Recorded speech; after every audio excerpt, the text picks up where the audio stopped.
cerahku, matahari bersinar, ku gendong tas merahku di pundak. Selamat pagi semua, ku nantikan dirimu di depan kelasmu, menantikan kami. Guruku tersayang, guru tercinta, tanpamu apa jadinya aku? Tak bisa baca tulis, mengerti banyak hal, guruku terima kasihku. Atas limpahan rahmat nikmat sehat, sehingga pada pagi hari ini kita bisa berkumpul di tempat ini dalam acara diseminasi aksi nyata budaya positif, sesi berbagi modul 1.4 program guru penggerak angkatan 10 Kabupaten Jember. Alhamdulillah kita semua masih dalam keadaan sehat walafiat. Amin ya rabbal alamin.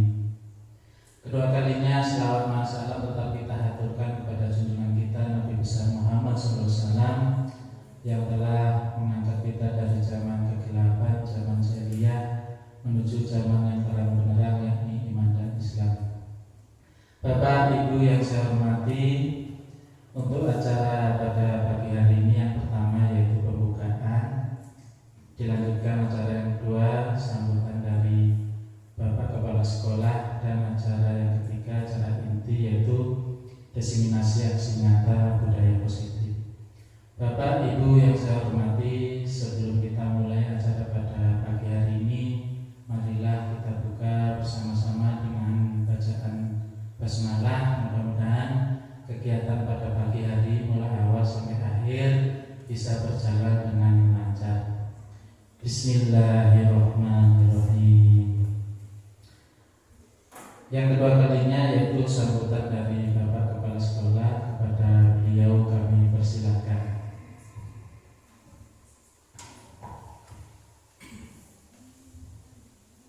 Assalamualaikum warahmatullahi wabarakatuh. Bismillahirrahmanirrahim. Rabbi shrah li sadri wa yassir li amri wahlul 'uqdatam min lisani yafqahu qawli. Amma ba'du. Yang terhormat Bapak Ibu Guru SDN Mulyorejo 5, juga yang kami hormati Ibu CGP Penggerak, Ibu Dewi Retnosari, sama Ibu Yasinta, saya ucapkan selamat datang di SDN Mulyorejo untuk melakukan kegiatan diseminasi materi dan menerapkan budaya positif. Pertama-tama saya panjatkan puji syukur kehadirat Allah Subhanahu wa Ta'ala karena pada hari ini kita dapat melaksanakan kegiatan guru penggerak yang mudah-mudahan bisa bermanfaat bagi JGP dan bagi guru-guru yang hadir di sini untuk menyerap ilmunya dari JGP yang praktek di sekolah ini. Yang kedua, sholawat serta salam kami panjatkan kehadirat Allah Subhanahu. Sholawat serta salam kami haturkan kepada junjungan kita Nabi besar Muhammad SAW, karena pada hari ini kita dapat melaksanakan kegiatan ini dengan lancar. Pertama-tama saya ucapkan selamat datang kepada JGP yang melaksanakan praktek diseminasi materi dan penerapan budaya positif. Kemudian yang kedua, saya mohon maaf karena pada hari ini saya berpenampilan kurang baik ya, berpakaian seragam olahraga. Kenapa? Karena SDN Mulyorejo 5 ini tidak memiliki pesuruh atau tidak memiliki tukang kebun, sehingga kalau ada keadaan di lingkungan yang sekiranya tidak pantas, maka guru-guru ataupun kepala sekolah turun tangan untuk menangani. Dan kebetulan pada hari ini juga saya mengunjungkan tempat yang sampah yang kurang baik dipandang, kemudian kurang sehat, itu agar supaya anak-anak dan seluruh keluarga besar SDN Mulyorejo 5 kerasan di tempat yang ini. Walaupun tidak ada pesuruh, tetap kita terjun tangan untuk menangani keadaan lingkungan yang amat penting sekali. Jadi pada hari ini saya menggunakan seragam kaos olahraga karena yaitu SD kita tidak memiliki pesuruh. Kemudian Bapak Ibu sekalian yang kami hormati, kegiatan guru penggerak pada hari ini mudah-mudahan bisa berjalan lancar dan baik, kemudian bermanfaat bagi sekolah yang ditempati, kemudian bagi Bapak Ibu semua yang melaksanakan kegiatan betul-betul memanfaatkan momen ini sebaik-baiknya sehingga dapat bermanfaat bagi kita, bagi anak-anak terutama, kemudian bagi masyarakat, ya, karena hasil daripada kerja nyata guru penggerak ini betul-betul akan dinikmati nantinya oleh anak-anak, kemudian masyarakat juga. Jadi saya terima kasih, saya ucapkan di tempat ini dapat melaksanakan kegiatan diseminasi materi dan penerapan budaya positif. Sekiranya hanya itu yang dapat saya sampaikan, kurang lebihnya saya ucapkan mohon maaf yang sebesar-besarnya. Wabillahi taufiq wal hidayah. Wassalamualaikum warahmatullahi wabarakatuh. Disampaikan terima kasih atas sambutan Bapak Kepala Sekolah. Bapak Ibu yang saya hormati, untuk acara selanjutnya yaitu acara inti, acara diseminasi aksi nyata budaya positif yang akan disampaikan yang pertama yaitu oleh CGP. Yang pertama Bu Yasinta Baiseliana SPT, pada beliau kami persilakan.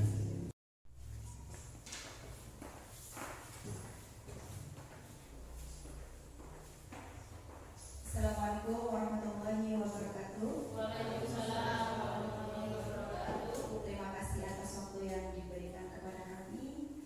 Sebelum saya memaparkan materi diseminasi budaya positif dari profil 1.4, perkenalkan terlebih dahulu saya akan memperkenalkan diri, karena tak senang maka tak saya. Nama saya Yasinta Baselina. Saya berasal dari Silo, asli Banyuwangi, hijrah ke Silo mengikuti suami. Suami saya cukup satu saja, asli orang Silo. Saya bertugas di SDN Silo 1. Awalnya dulu CPNS Angkatan 2019 saya bertugas di SDN Silo Mulia 9 selama kurang lebih 5 tahun. Kemudian saya mendapat amanah dan tugas baru, yaitu sebagai kepala sekolah, dan sekarang saya bertugas di SDN Silo 1. Mungkin itu sedikit perkenalan dari saya. Saya akan lanjutkan untuk materi yang akan saya sampaikan pada kesempatan pagi hari ini.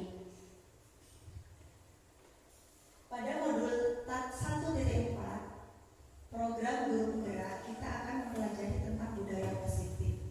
Ketika kita mendengar budaya positif, budaya itu adalah hasil kreasi dari manusia. Kemudian yang positif adalah hal-hal perilaku yang baik-baik yang dapat kita harapkan dari disiplin tersebut.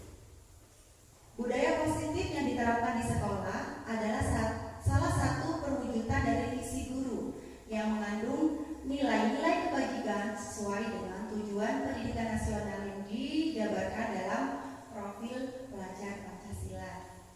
Kemudian budaya positif diyakini mampu untuk menciptakan kolaborasi antar warga sekolah, orang tua murid,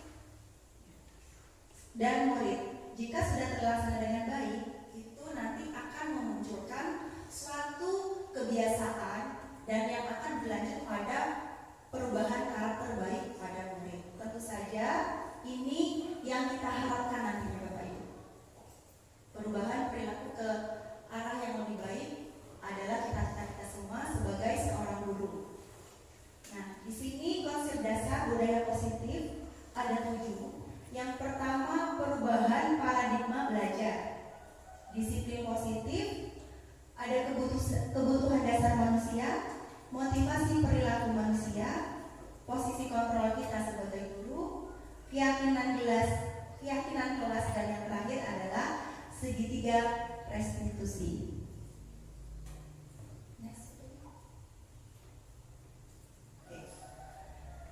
Yang dimaksud dengan pembelajaran dengan paradigma baru. Jadi, kita nanti harus bisa mengikuti perubahan pada pendidikan yang telah kita laksanakan kepada anak-anak Bapak Ibu. Jadi, pendidikan itu sifatnya adalah dinamis. Jadi, selalu ada perubahan, selalu ada peningkatan di tiap masanya. Jadi, untuk paradigma baru, kita bisa menerapkan pendidikan dan pembelajaran yang berdiferensiasi sehingga nantinya peserta didik dapat belajar sesuai dengan kebutuhan belajarnya, sesuai dengan karakteristik, bakat, minat yang dia miliki. Selama ini pendidikan yang kita aplikasikan kepada anak-anak mungkin masih banyak yang general, tidak berfokus pada satu persatu peserta didik. Tapi nanti kita akan belajar dan akan mengaplikasikan bagaimana supaya pendidikan itu tidak umum, tidak hanya berfokus pada satu kelas, tetapi fokusnya pada satu persatu peserta didik sesuai dengan kebutuhan serta karakteristiknya. Lanjut, Pak. Nah, coba Bapak Ibu perhatikan di sini ada pembelajaran ciri-ciri abad 21 serta model pembelajarannya. Ada beberapa pergeseran paradigma belajar abad 21. Mungkin saat kita dulu belajar itu sudah banyak perubahan, banyak tambahan karena sekarang abadnya sudah abad 21. Tidak bisa kita samakan cara kita mendidik anak-anak saat kita dulu belajar, kita terapkan kepada zaman sekarang. Itu pasti sudah banyak yang tertinggal, banyak pembaharuan. Jadi kita harus belajar bagaimana caranya kita nanti bisa memfasilitasi belajar peserta didik itu sesuai dengan kodrat zaman mereka. Di sini ada informasinya, ada komputasinya, otomasi dan komunikasi. Jelas ciri-ciri abad 21 ini banyak pembelajaran itu yang bertitik fokusnya pada teknologi. Kita bisa menerapkan teknologi pendidikan untuk memfasilitasi belajar anak pada zaman abad 21 ini. Jenengan bisa melihat ada model-modelnya. Pembelajaran diarahkan untuk mendorong peserta didik untuk mencari tahu. Jadi di sini peserta didik bukan hanya sebagai objek pembelajaran. Maksudnya bagaimana objek itu? Kita sebagai subjeknya, murid sebagai objeknya. Jadi kita selalu memberikan materi, kita yang memberikan ilmu. Jadi anak-anak hanya menerima saja. Sekarang harus kita ubah. Bagaimana nantinya anak-anak ini menjadi subjek pembelajaran. Anak-anak bisa mencari tahu materi atau mereka bisa menemukan sendiri ilmu yang selama ini mereka inginkan, mereka dapatkan dari guru, mereka harus bisa memperolehnya sendiri. Tetapi tentu saja dengan arahan dari guru, karena sifatnya guru sebagai fasilitator pendidikan. Nah, di sini juga ada anak-anak ini harus bisa berpikir analitis dalam mengambil keputusan. Bagaimana nantinya kita dapat memotivasi peserta didik untuk bisa berpikir kritis. Bagaimana nanti caranya? Kita akan belajar ke materi yang selanjutnya. Monggo Pak, next.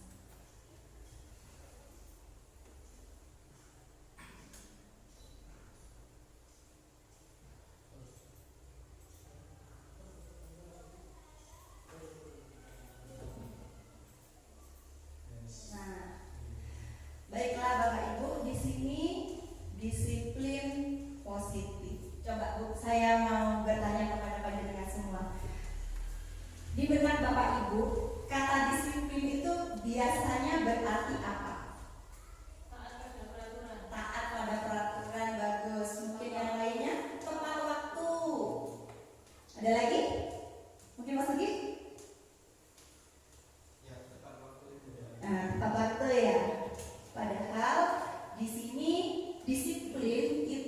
arti belajar.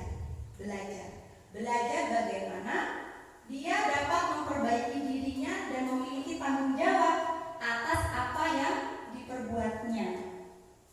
Jadi kita bisa menanamkan itu kepada peserta didik, bagaimana mereka bisa bertanggung jawab atas semua tindakan atau perilaku yang telah mereka lakukan. Itu arti dari disiplin. Tapi selama ini kita berpikirnya namanya disiplin pasti tepat waktu, pasti taat pada aturan.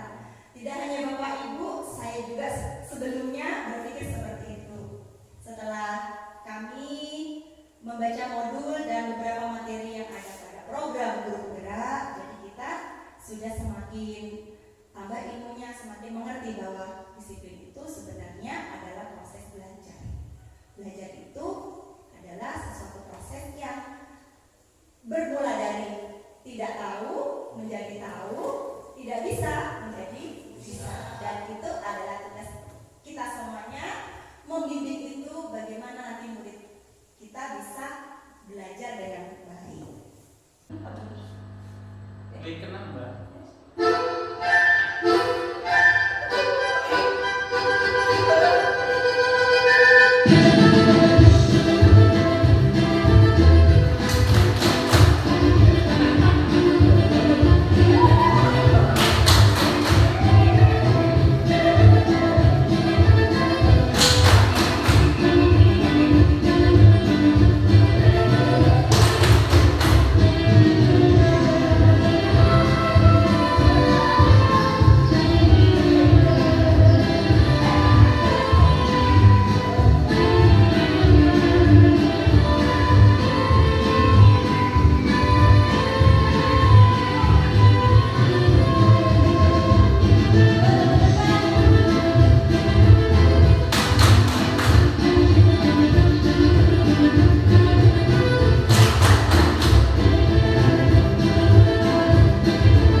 Kita akan main game ya Pak Ibu.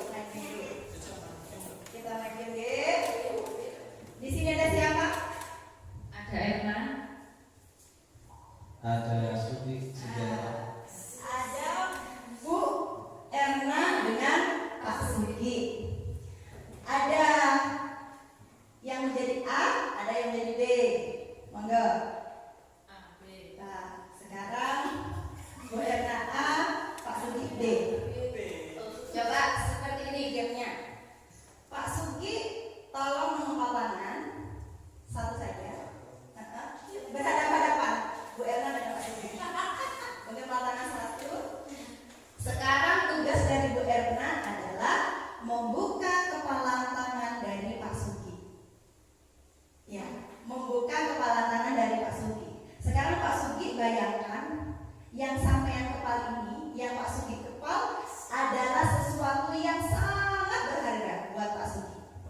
Kita hitung dari hitungan ketiga. 1, 2, 3.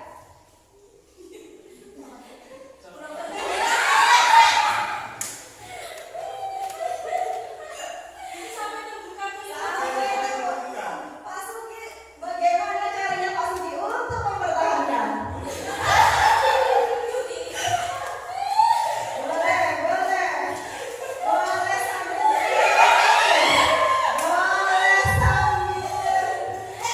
puasa, boleh sampai terbuka.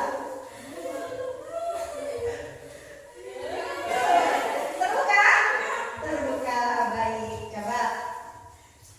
Silakan duduk, boleh? Silakan duduk. Nah, berarti tadi kepala tangannya terbuka. Coba sekarang kita refleksi dulu dari game yang telah dimainkan Bu Erna dan Pak Sugi. Coba Pak Sugi, saya ingin refleksi dari jenengan. Kira-kira apa yang Bapak rasakan tadi? Untuk mempertahankan sesuatu yang sangat berharga itu sangat sulit sekali. Dengan berbagai cara sudah saya lakukan, ternyata masih terlepas juga. Tepuk tangan untuk Pak Sugi. Sekarang untuk Bu Erna yang berusaha melepas.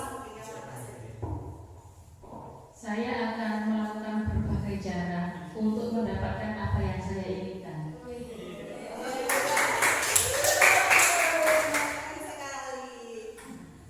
Nah, maksud dari permainan tadi itu Bapak Ibu, ya. Kira-kira Pak Sugi tadi apakah memang ya sudah gitu?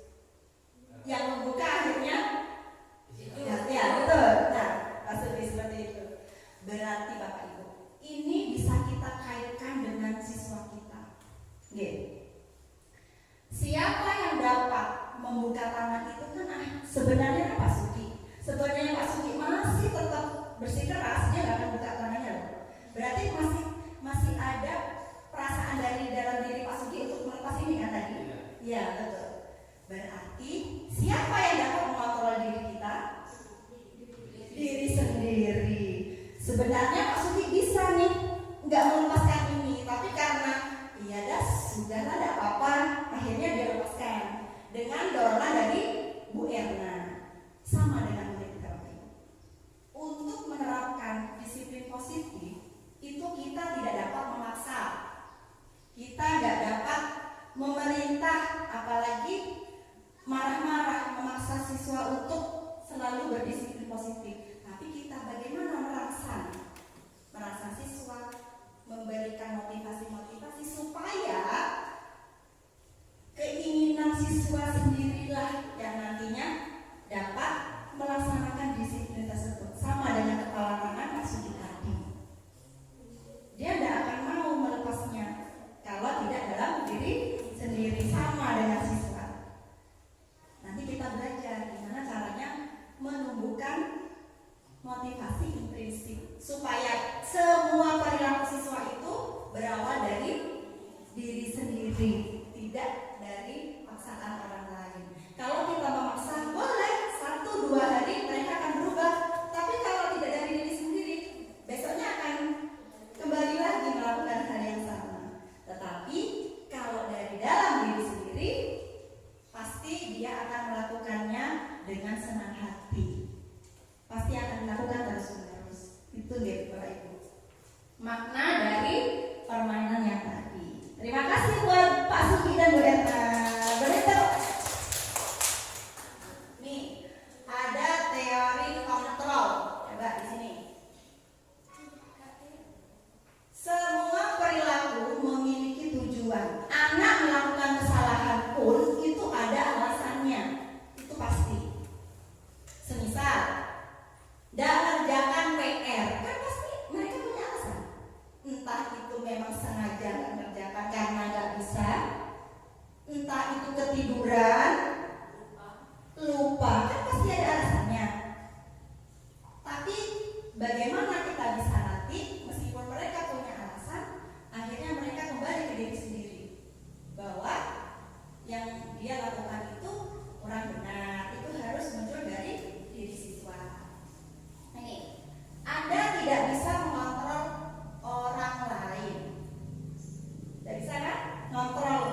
tidak perlu memberi hukuman kepada siswa. Siswa perlu menyadari bahwa yang ia lakukan itu kurang benar. Kita belajar itu, Bapak Ibu. Kemudian yang kedua adalah teori kontrol. Kita bisa pahami bahwa semua perilaku itu memiliki tujuan, bahkan terhadap perilaku yang tidak disukai. Ya kan? Kita melakukan kesalahan pun ada tujuannya. Padahal yang kita tahu kalau membuat kesalahan ya sudah berbuat salah saja, tanpa harus kita ketahui tujuan di balik kesalahan itu apa. Itu nih Bapak Ibu. Next Bapak. Nah, ini dia. Kebutuhan dasar manusia. Kalau kita mengingat di pelajaran kelas 5, kalau tidak salah, biasanya kalau kebutuhan manusia kan ada kebutuhan sekunder lagi, primer lagi, tersier. Itu kebutuhan manusia untuk hidup. Tapi kalau yang sekarang ini kita tidak hanya belajar tentang kebutuhan yang terlihat. Itu yang baca dengan semua sebutkan tadi ada 3, itu adalah kebutuhan jasmani kita. Tetapi kita sekarang belajarnya tentang kebutuhan rohaninya juga. Ada 5 nanti kebutuhan dasar manusia, tapi kita lihat dulu apa sih kebutuhan dasar manusia itu? Segala sesuatu yang kita lakukan untuk mendapatkan apa yang kita inginkan. Itu namanya kebutuhan dasar.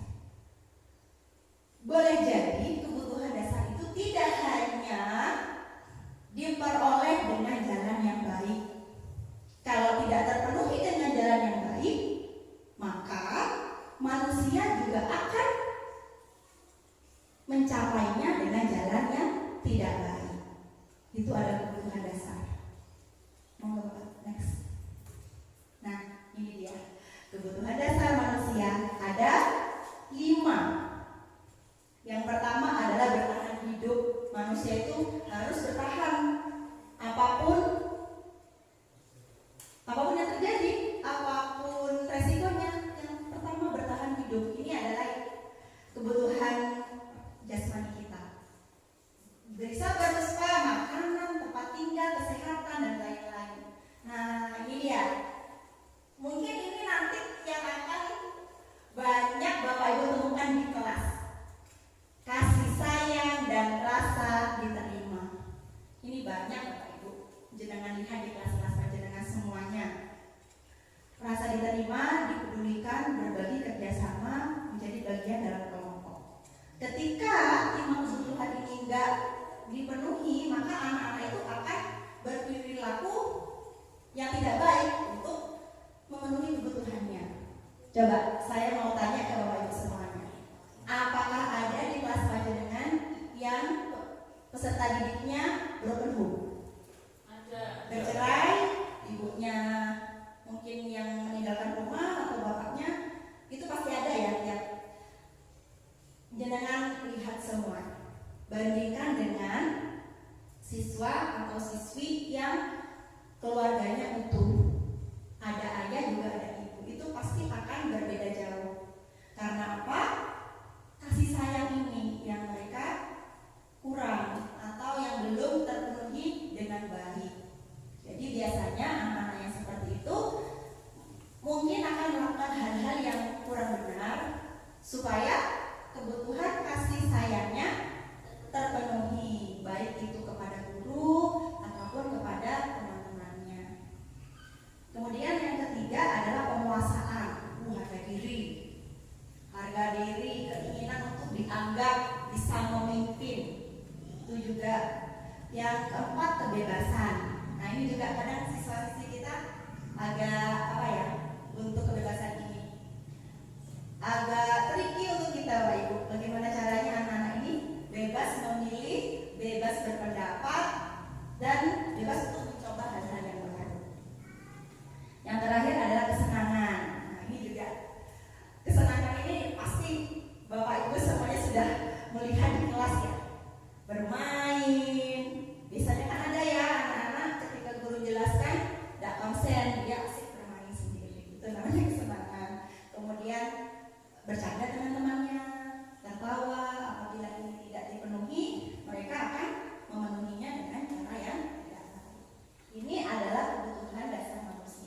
Dari kelima kebutuhan dasar, yang kira-kira kebutuhan rohaninya yang nomor berapa saja Bapak Ibu? Dua, lima, tiga. Kecuali nomor satu, semuanya adalah kebutuhan rohani atau kebutuhan psikisnya. Next Pak Hakim. Nah ini motivasi. Semua perilaku, semua tindakan yang mereka lakukan itu pasti ada motivasinya. Ada hal atau dorongan dalam diri mereka yang dapat mendorong mereka untuk melakukan hal tersebut. Entah itu perbuatan yang baik atau yang kurang baik, itu pasti ada motivasinya. Dan motivasi perilaku manusia dibagi menjadi 3. Coba jangan lihat baik-baik Bapak Ibu. Dari 3 ini, mungkin Bapak Ibu bisa merefleksi diri.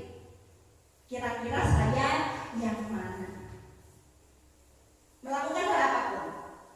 Kira-kira saya yang mana?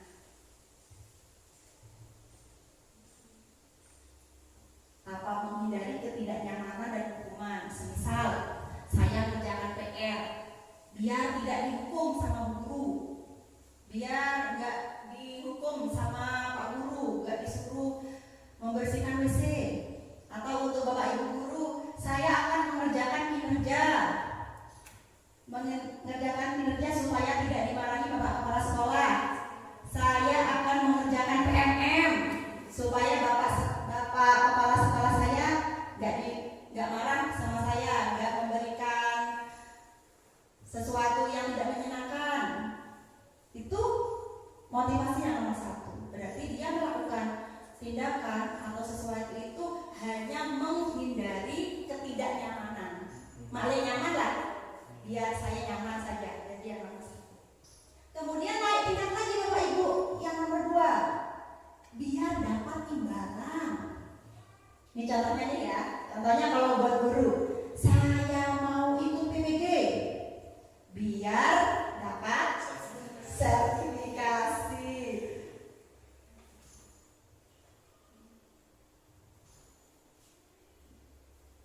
Biar dapat sertifikasi. Saya mau ikut CGP supaya jadi kepala sekolah. Nah itu yang nomor 2 Bapak Ibu. Motivasi yang nomor 2. Yang nomor 3, nah ini kasta tertinggi dari motivasi adalah menghargai nilai-nilai kebajikan dari dalam dirinya sendiri. Kalau murid melakukan disiplin diri karena sadar nilai kebajikan yang ada di dalam dirinya. Contohnya seperti ini. Saya datang ke sekolah tepat waktu supaya Bu Guru tidak menunggu saya, supaya saya dapat menghargai Bu Guru. Kalau ke sekolah itu tepat waktu, itu harus muncul dari dalam diri. Bukan kita harus datang tepat waktu. Seperti itu terus. Pasti murid jadi makin lama pasti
dilakukan, tetapi tidak di kelas atau kita berikannya saat kita memanggilnya atau secara pribadi. Seperti itu mungkin bisa menjadi apresiasi bagi siswa tersebut, tetapi tidak akan mematikan kreativitasnya. Ketika itu disampaikan pada kelas di klasikal, itu mungkin akan mematikan kreativitasnya. Dia merasa berbangga diri, dan itu mungkin yang akan membuat siswa ini cepat puas dengan apa yang dia dapatkan. Next, Bapak. Nah, kita belajarnya sekarang restitusi. Tadi dihukum nggak boleh, dikasih penghargaan juga tidak baik. Terus apa yang kita lakukan supaya siswa tersebut bisa berubah ke arah yang lebih baik? Nah, kita belajarnya namanya apa, Bu? Restitusi. Nah, apa sih restitusi? Kok sepertinya seperti revitalisasi?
manajer ini adalah membimbing Bapak Ibu, mengarahkan.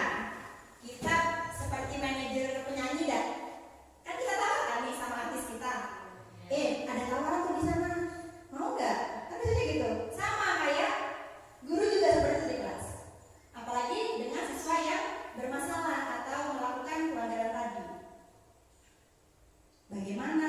Kira-kira benar nggak yang kamu lakukan? Terus kamu akan memperbaikinya seperti apa?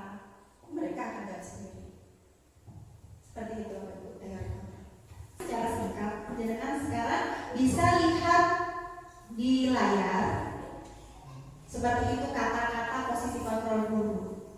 Penghukum itu seperti apa? Pembuat rasa bersalah seperti apa? Dan teman seperti apa? Patuhi peraturan sekolah lalu berdiri di depan. Nah itu penghukum. Pembuat rasa bersalah dan teman. Kira-kira dari tiga ini, tiga dulu ya. Bapak Ibu sudah ada di posisi mana selama ini? Penghukum sudah, pembuat rasa bersalah sudah, teman sudah. Semuanya sudah. Yang paling dominan yang mana Bapak Ibu? Penghukum. Kata Bapak tadi yang paling dominan penghukum, tepuk tangan. Sama Bapak Ibu, saya juga seperti itu. Saya ini penghukum ulung. Saya yang paling keras untuk menghukum siswa. Siswa saya siapa sih yang ketemu Bu Sinta? Pasti Bu Sinta yang kejam, gitu pasti ya. Tapi Bapak Ibu sebenarnya posisi penghukum ini adalah posisi yang harus dihindari oleh kita. Karena apa? Menghukum siswa di samping itu meninggalkan kesan yang tidak baik dan itu akan diingat sepanjang hidupnya. Dihukum dia pasti ingat. Dulu saya pernah menghukum Sinta disuruh lari keliling lapangan. Saya gak baca kabar menghukum Sinta disuruh nyikat WC. Itu pasti akan diingat. Saat dia nyikat WC pasti ingat saya. Dia nyikat WC di rumahnya membersihkan kamar mandi pasti ingat saya. Apakah Bapak Ibu ingin diingat sebagai guru yang seperti itu? Ingin gak? Gak kan ya, rasanya gak ingin. Jadi nanti penghukum ini sebisa mungkin kita hindari. Membuat rasa bersalah, kalau saya belum pernah seperti ini Bapak Ibu.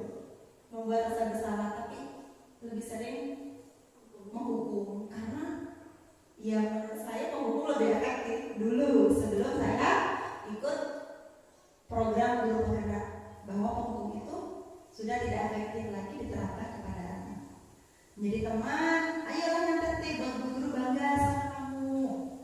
Untuk kali ini tidak apa-apa, tapi lain kali jangan ya seperti temannya. Sebenarnya bukan hanya intonasi suara saat kita ngomong sama siswa, tetapi kata-katanya pun itu sudah bisa menampilkan jenengan ini termasuk posisi kontrol yang mana. Menghukum ketika kita dengan nada intonasi yang rendah, tapi kata-katanya kamu sekarang lari keliling lapangan 7 kali, tapi dengan nada rendah. Itu sudah sama dengan menghukum. Dijauhi ya Bapak Ibu. Sebisa mungkin jangan dilakukan sekarang kepada siswa. Next Bapak. Pemantau dan manajer. Nah ini yang tadi saya jelaskan, kalau pemantau itu jadi detektif. Kamu melanggar ya, kamu tahu apa akibatnya kalau kamu melanggar seperti ini. Itu namanya pemantau. Dan yang terakhir posisi kasta tertinggi untuk posisi kontrol guru. Anak-anak itu tahu kesalahannya apa dan mencari tahu dan mencari solusinya sendiri untuk memperbaiki kesalahannya. Itu adalah posisi kita sebagai manajer. Ini adalah posisi yang diharapkan. Semoga nanti kita semuanya bisa lulus di posisi manajer. Lanjut Pak. Nah, keyakinan kelas pernah mendengar sebelumnya? Apa kira-kira bukan? Keyakinan kelas itu menurut Bu Erna apa? Bisa berdiri Bu, bisa berdiri biar kelihatan. Nah, keyakinan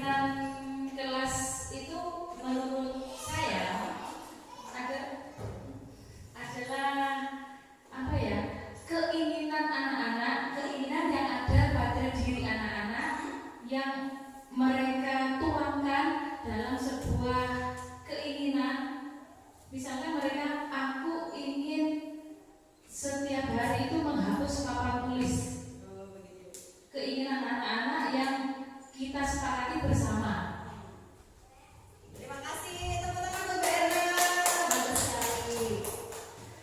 Kurang lebihnya apa yang disampaikan Bu Erna itu sudah sesuai ya Bapak Ibu. Keyakinan itu kesepakatan kita, keinginan kita. Apa yang kita yakini untuk mendapatkan apa yang kita inginkan. Itu adalah keyakinan. Tetapi dalam keyakinan kelas itu kesepakatan yang diyakini bersama antara siswa dan guru. Kalau dulu ya Bapak Ibu, kita menyebutnya sebagai peraturan kelas. Tidak boleh terlambat, harus taat peraturan, harus mengerjakan PR dan sebagainya. Itu namanya peraturan. Kita geser sedikit supaya peraturan ini tidak berat buat anak-anak. Yang buat siapa sih peraturan kelas biasanya? Dulu guru ya.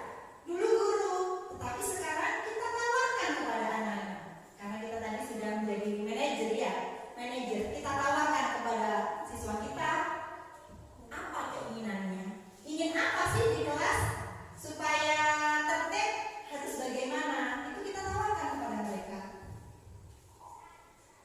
Dibuat dalam bentuk positif dan bersifat abstrak. Apa sih bersifat abstrak itu? Tidak terlihat. Abstrak. Wujudnya itu tidak baku. Itu abstrak.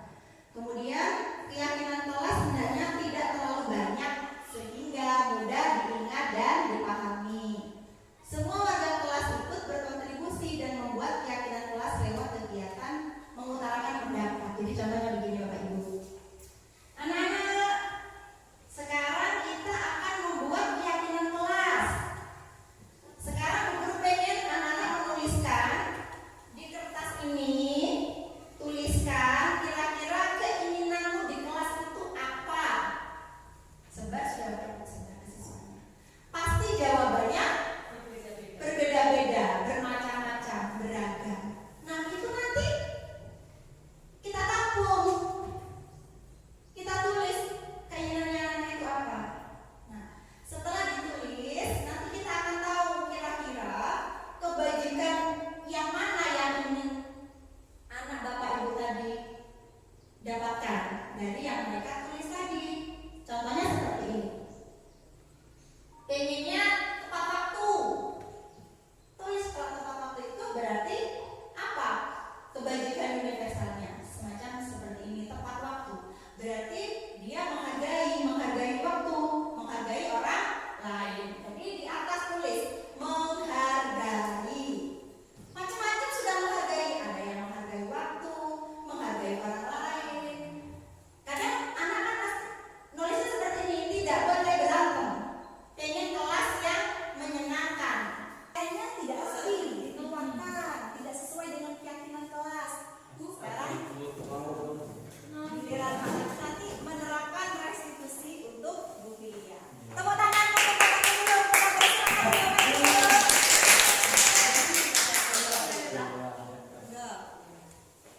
Jadi ya, Bapak lihat kamu kok pakaiannya acak-acakan, juga atributnya nggak lengkap. Kenapa Filia?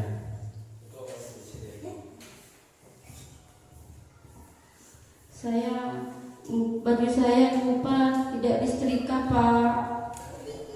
Ibu saya jadi gedung, jadi tidak ada yang mau nyetrika. Topi saya di rumah, tapi tadi saya cari tidak ada Pak. Saya mau tanya ke ibu sudah berangkat jadi gedung. Iya, seperti itu alasannya. Kemudian kira-kira kamu berpakaian seperti itu kira-kira melanggar kesepakatan kelas apa tidak? Melanggar Pak. Supaya Filia, kamu tidak melanggar kesepakatan kelas. Kira-kira apa yang bisa kamu lakukan? Saya tidak bisa nyetrika, Pak. Gimana, Pak? Terus kalau topi saya hilang gimana, Pak? Apa saya mau beli? Gini ya, kalau memang Filia itu tidak bisa, ya minta tolong ke ibunya sebelum ibunya berangkat kerja. Paling enggak Filia ngecek dulu bajunya sudah rapi atau sudah disetrika apa belum. Nah, kalau misalnya ibunya belum sempat nyetrika, nah Filia harus belajar ya, tanya kepada ibunya bagaimana cara menyetrika baju seperti itu. Kemudian topinya dicek juga sebelum berangkat sekolah itu. Filia harus tanya, atau Filia harus barangnya sendiri itu harus disimpan sendiri supaya waktu berangkat sekolah tidak bingung lagi seperti itu. Gimana? Bisa nggak belajar nyetrika, Filia? Iya, Pak. Nanti di rumah saya mau tanya ke ibu caranya gimana nyetrika. Terus topinya saya taruh di tas saja ya, Pak. Saya masukkan tas. Jadi setiap hari saya bawa. Boleh tidak, Pak?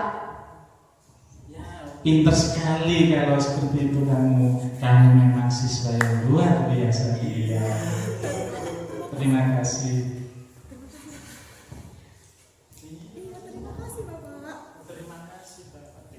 Iya, Pak. Terima kasih. Maaf ya, Pak. Ya sudah, untuk kali ini Bapak maafkan ya. Jadi besok jangan diulangi kembali ya. Siap, Pak. Pak Mustaqim memang baik. Tepuk tangan buat penampilan Bapak Mulia. Bagus sekali. Ternyata masuk ya Bapak Ibu ya. Materi yang saya sampaikan ini Bapak Ibu sudah menyerap dengan baik. Saya terharu sekali Bapak Ibu.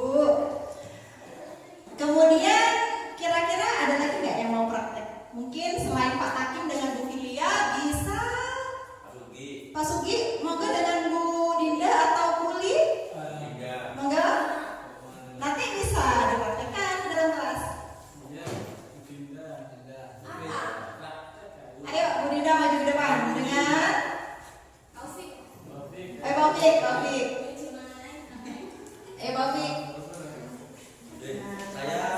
Saya bolos tadi.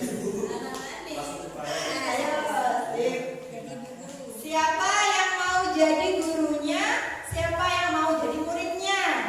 Guru, saya murid. Baik, Bu Dinda jadi guru, Pak Ufik jadi muridnya.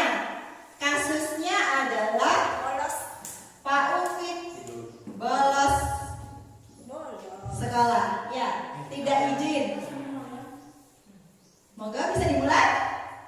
Bisa dimulai? Silakan.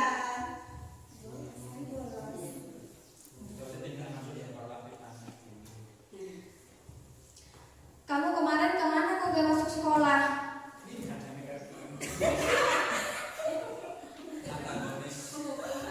Kan penghukum ini bang. Ada, Bu. Ada tapi gak masuk sekolah. Gimana ceritanya? Masuk dari rumah tapi gak nyampe. Nyampe mana kamu? Kok gak nyampe sekolah? Mancing sama teman-teman. Kamu ini niat sekolah apa niat mancing dari rumah? Sebenarnya disuruh sekolah tapi sama teman-teman diajak mancing.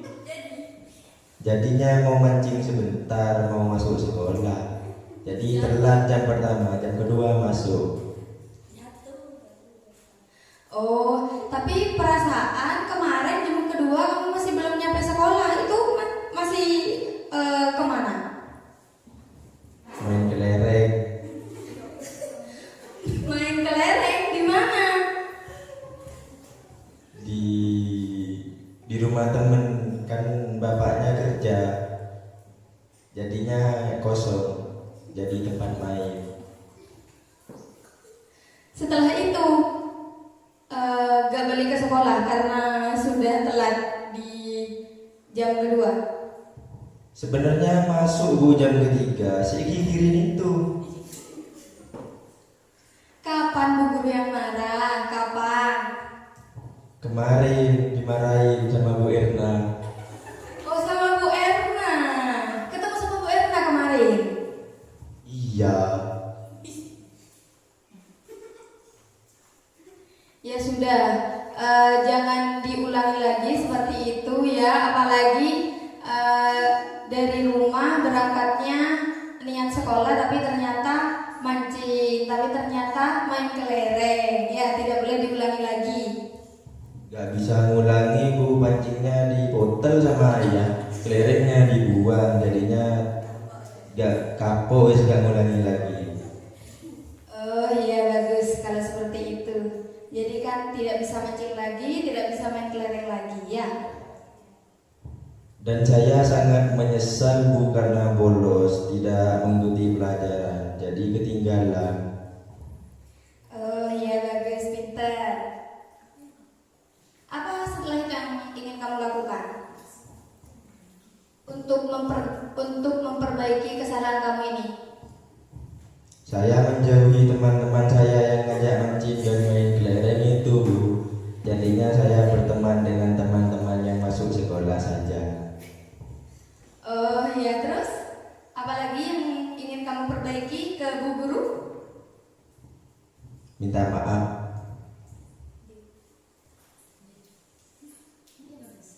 Oh kamu mau minta maaf? Iya. Ya gimana cara menyampaikannya? Ufik minta maaf Bu Dinda karena telah tidak masuk sekolah dan bolos. Maafin ya. Ya sudah, Bu Guru maafkan, tapi jangan diulangi lagi ya. Insya Allah. Katanya sudah dipotong pancingnya sama kelerengnya. Iya, soalnya saya manusia kadang lupa. Semoga Allah menghendaki saya tidak bolos lagi. Saya minta maaf ya Bu Guru. Kalau saya mengulangi, saya minta maaf lagi. Ya sudah, tidak apa-apa. Sudah boleh kembali. Jadi maaf saya diterima Bu. Iya, Bu Guru terima maaf kamu. Makasih. Assalamualaikum. Sama-sama, waalaikumsalam. Berikan aplaus kepada Bu Dinda dan Pak Ufik.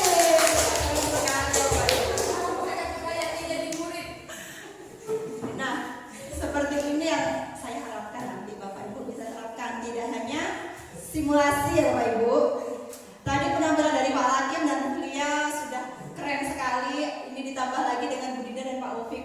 Ternyata sudah bisa menerapkan segitiga restitusi dengan baik. Mungkin nanti jenengan bisa memancing atau jenengan bisa mengeksplor lagi motivasi-motivasi atau kata-kata bagaimana yang bisa memunculkan niat baik dari dalam diri murid Bapak Ibu semuanya. Oke. Karena semua ini tidak bisa berjalan sendiri Bapak Ibu, harus kolaborasi aktif dengan peserta didik, wali murid, kepala sekolah dan komite sekolah, semua elemen yang ada di dalam sekolah untuk kemajuan pendidikan di Indonesia. Mungkin itu materi yang bisa saya sampaikan. Apakah ada pertanyaan yang ingin Bapak Ibu tanyakan kepada kami sebagai pemateri pada kesempatan siang hari ini? Monggo. Ada yang ingin bertanya Bapak Ibu mengenai materi yang telah saya sampaikan dari budaya positif, motivasi eksternal dan internal, kemudian ada lagi kebutuhan dasar manusia, posisi kontrol. Mungkin Bapak Ibu ada yang ingin ditanyakan atau kurang paham, bisa raise hand, bisa ajukan tangan. Monggo. Monggo Pak Ufik, terima kasih. Ya, assalamualaikum warahmatullahi wabarakatuh. Mohon maaf sebelumnya Ibu karena tadi saya izin ke kamar mandi sebentar. Jadi saya tidak mengikuti bagian materi budaya positif eksternal, motivasi eksternal dan internal. Jadi saya menanyakan itu. Ya. Terima kasih kepada Pak Ufik telah memberikan pertanyaan kepada saya. Ada yang bertanya, nanti saya berkewajiban untuk menjawabnya. Pak Ufik tadi kurang paham atau tidak mengikuti materi motivasi eksternal dan internal. Nah, motivasi internal, ini tuh apa? Dalam. Ya. Kalau X luar. Motivasi internal itu adalah motivasi yang muncul dari dalam diri sendiri. Sedangkan motivasi eksternal itu adalah motivasi yang terdapat dari luar diri, bisa dari lingkungan, bisa dari keluarga, ataupun semua elemen yang ada di luar diri. Itu namanya eksternal, Pak. Tadi motivasinya ada 3 ya. Motivasi manusia itu yang pertama menjauhi rasa bersalah atau menjauhi rasa tidak nyaman. Yang kedua itu untuk mendapatkan apa tadi? Imbalan atau penghargaan. Yang ketiga nilai kebijakan, meyakini atau menghasilkan nilai kebijakan. Nah, untuk yang pertama dan yang kedua itu adalah motivasi eksternal. Menghindari rasa gak nyaman, kan dari orang lain.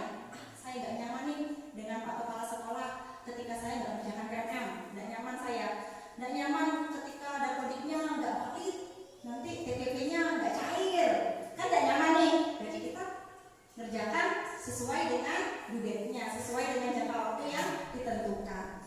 Nah, tetapi ketika kita sudah melangkah ke motivasi yang ketiga untuk menghormati nilai kebajikan, untuk menjalankan nilai kebajikan yang kita yakini dari dalam diri. Oh, saya menjalankan ini supaya lancar, semuanya yang ada di sekolah ini supaya lancar. Itu sudah merupakan keyakinan yang ada di dalam diri. Tanpa paksaan kepala sekolah pun ini akan saya kerjakan. Seperti PMM contohnya Bapak Ibu, saya mengerjakan ini karena ini kewajiban saya, tugas saya, supaya saya lebih kompeten di bidang saya. Nah, itu sudah motivasi intrinsik internal ada dalam diri Bapak Ibu. Semisal motivasinya masih dari eksternal, mungkin nanti yang jenengan lakukan itu tidak bertahan lama dan pasti akan mencari motivasi eksternal lainnya ketika salah satu sudah tidak ada motivasi. Ketika sudah menjadi intrinsik, itu pasti akan berjalan sesuai dengan yang apa yang Bapak Ibu inginkan dari dalam hatinya masing-masing. Begitu Bapak Ufik?